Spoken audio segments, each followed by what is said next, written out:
Magandang umaga mga kahuwan. Narito na ang ulat sa panahon today. Magandang umaga po sa ating lahat. Narito ang ating weather update para sa araw ng Miyerkules, April 15, 2026. Yung binabantayan natin bagyo sa labas ng ating Philippine Area of Responsibility na may international name na Sinlaku ay tuluyang humina into a typhoon category. Huli itong namataan sa laing 2,550 kilometers east ng Central Luzon. Hindi na po natin ito inaasahan na papasok ng ating Philippine Area of Responsibility at magkakaroon ng direktang epekto sa anumang parte ng ating bansa. So sa mga susunod na araw, inaasahan natin patuloy na makakaranas ang bansa natin ng mainit at maalinsangan na panahon. Para sa magiging panahon natin ngayong araw dito sa Luzon, inaasahan po natin mainit at maalinsangan lalo na sa tanghali hanggang hapon. Dito naman sa may Bicol region, posible po yung mga isolated rain showers o kaya mga localized thunderstorm lalo na sa hapon at sa gabi. Agwat ang temperatura para sa Metro Manila, 23 to 34 degrees Celsius, Lawag, 25 to 33 degrees Celsius.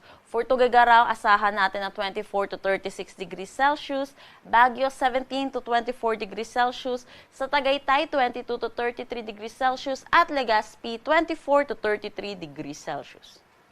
Para naman dito sa may Palawan, Visayas at Mindanao, maaliwalas na panahon din ang kanilang aasahan, pero yun din po asahan din natin yung init at alinsangan.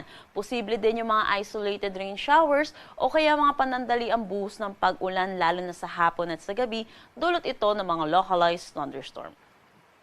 Agwat ng temperatura para sa Kalayaan Islands at Puerto Princesa, 25 to 33 degrees Celsius.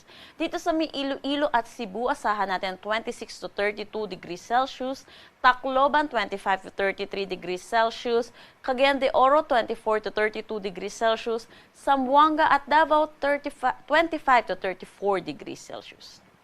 Para naman sa ating heat index or yung damang init po natin, kahapon nakapagtala tayo ng pinakamataas po natin dito sa may Cotabato City, Maguindanao with 45 degrees Celsius. Dito naman sa Metro Manila, posible ay nakapagtala tayo ng 36 to 39 degrees Celsius.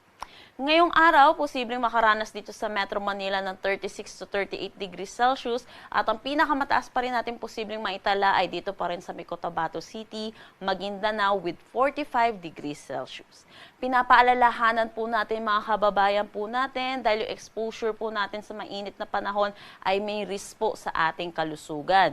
Iwasan po natin lumabas ng tanghali hanggang hapon, pero kung hindi po natin maiiwasan ay magsuot po tayo ng light colored shirts, magdala po tayo ng pananggalang sa init at uminom po tayo ng maraming tubig.